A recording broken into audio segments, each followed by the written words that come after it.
So presumably we have to keep going through these things until we can not per se give ourselves over to them, but let's say awaken to them. Um, Erignus. Um, so um, and try to show with more technical closeness what's going on with this Aristotelian. It was artificial for Aristotle to move into the Hoti esti, or the that it is, um, which then, in a way, we can see through the history of the West, arrives at the being as the largest genus problem, which Kant gets doubly slammed down by, because not only does he himself say there can be no Hoti esti in this sense, being doesn't add anything as an ultimate predicate or genus, but moreover, he fails to notice that his own Das Sollen, his own leading thought, um, is um, absconds from the earth into his world in just the same way. And a little interjection of the problem with Zizek as a representative of a much vaster force in thinking today. So Zizek continually has this rather gray, vague notion of ideology, but he very idiosyncratic notion of ideology, which, however, he somehow gets away with, I'll say, by giving particular examples constantly, which isn't the worst thing, but nonetheless, it's very um, it's a kind of amorphous virtuosity in it. So he says one example he gives is of the problem of someone not accepting evolution. For instance, there's an interview with Richard Dawkins and a rabbi in London on this point, and he says that all the people within this rabbi's community know about evolution. They've studied it, probably better than the general population, because has minorities who are against the status quo, thinking they're in this kind of Edward Said position of constantly having to establish their position against it. And moreover, the young are supposedly given adequate freedom to make their own choice, which is, of course, always something impossible to some degree, because in the extreme case, can you wait till somebody is, let's say we use the standard of full brain development, which apparently doesn't happen until well beyond the age of 20. Will you wait till then to ask whether they would like to learn to read or not, or other basic things? No, you can't really do that. So we're compelled to impose our own ideas on our children and on generations yet to come, and there will find themselves emerging, or better, cast amidst them. I want to say some other things about the casting, the Geworfen, or Geworfenheit, but let's leave that off for now. So Zizek says one clever way that people who wanted to deny evolution discovered was to say that these fossils that have been found, say ancient fossils in general that have been found that look to be evidence for evolution, were left there as a sort of a trick, and that God wants us to really be faithful, and to no matter what we see, no matter what, it's no easier to be faithful even if there were all kinds of evidence in front of us of miracles and so on. And the same thing the other way around. It's no easier to be faithful uh, as someone rejecting all sorts of evidence towards evolution.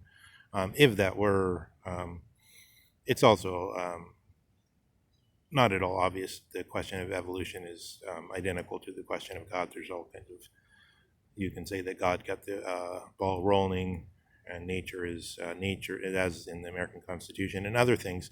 But anyway, the point here is that what Zizek is saying is this is ideology, and apparently this is pure ideology, and apparently his reason is you already believe that there's no evolution, so then you find some explanation to show yourself that there's whatever empirical evidence you're confronted with is false. So I think this goes just as much for Zizek with his, and people like Graham Harman, who keep repeatedly saying nobody's got out of this terrible dilemma, this double bind between the people who are on the side of the German and the French thinking, the so-called continental thinking, and on the other side, the English empiricism, and it can't be broken, and either you're on one side or the other, and nobody can get out of it, and so on and so forth. And then Zizek goes so far. What prompted me to say this is Zizek goes so far to say he recognizes he recognizes dimly, as it were, that Heidegger's doing something different, but then he says, well, yeah, Heidegger's the real stuff. He's real philosopher. Okay, Richtish, it's all proper, but it's really just a super transcendentalism, whereas everybody else on the quote unquote continental side is doing the transcendentalism. Like you have some system of thought which you have to build up on, or there's some presuppositions which are historical, and therefore you can't build up, and you can't be like the analytic side, which takes empirical evidence for granted and has no foundation for it. But nonetheless, Heidegger hasn't broken out of this. He's just proposed a super transcendentalism rather than the old transcendentalism that we're all used to. So it's like the same thing. He's so caught in this idea that you can't get out of the gravity of this moment, as he puts it through his beautiful metaphor of vertigo, with Kim Novak pointing at the rings of a redwood and saying, here I was born and here I died, from Kant to Hegel. That's where philosophy happens for Zizek. And that's just closed. So I put that as an example of what Zizek's personal ideology is doing. So to the Hoti, to the that it is in Aristotle, you have naturally absconding out of physis, but remember that physis is something we have to name and experience, and then say, oh, we have this physis, and absconding out of that into the world is the predicated things, are the ideas, or the eidos. And so originally it's like I look and I see this absconding thing, the redwood. I see another redwood, I see a redwood. And then gradually I begin to do as Plato said and tend towards just speaking about it. So like, what's the politeia? It's, as it were, being a cow and ruminating, and our ruminations are the flow of some dreams that we give ourselves over to in speech, and we move away from the looking to the red ones and seeing them abscond out of physis into our domain, our world. Then you start saying there's something absconding out of physis, let's say, or out of the earth, the erda, as Heidegger puts it, and that is a tree. And so it's this predicate logic that comes all the way down to Kant. And then Kant says, but you can't just say Hoti, what is the right phrase? But you can't just say that it is, um, which was originally basically an artificial addition to the language, a technical addition by Aristotle, but by the Middle Ages had become taken for granted to such an extent that you could have the question of whether not only the highest genus being, the that it is, you see where the that it is fits in. I have something and I say it's a tree, but then I could also have something and say it exists. That's where you get the idea of X uh, out of, however, the Latin would be out of what's standing there, or in the Middle Ages, the hypocommon, the hypostasis as genuinely what is there, rather than as what becomes a mere hypothetical, what becomes mere words. Um, the better we can look at it in technical detail, it's mixed, because when we look at it really in technical detail, then we get sort of an intellectualized picture, divorced from what Heidegger is calling the history of being, where we are really being ripped up out of physis, out of the erda, and absconding into our world, which constantly wants to conceal what physis originally was.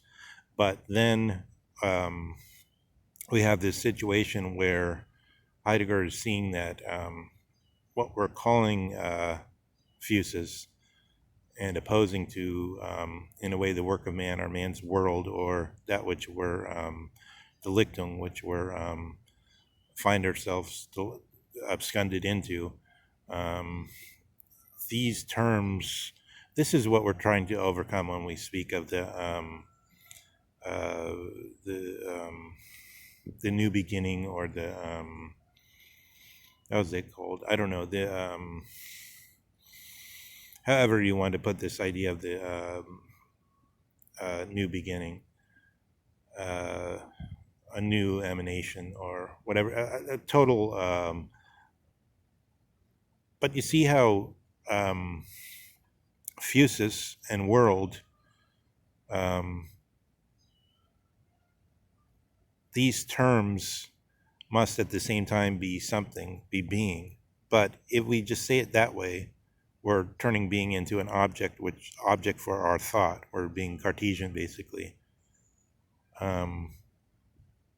So there's a trick there, which Heidegger calls this difference between the ontic thinking, this resistless force upon us, and what he's trying to leap into, which is the so-called basic ontology. But this requires, in a way, really a leap, and not just a leap in the sense of Kierkegaard, but in the sense where what we've just been speaking about would be, somehow the play of it would be sensed, and then the Aragnus. So we will have to try to go over that again, and see how much we can genuinely again, we don't know, give ourselves over to the flow of it, or the play of it, or however we are supposed to sense and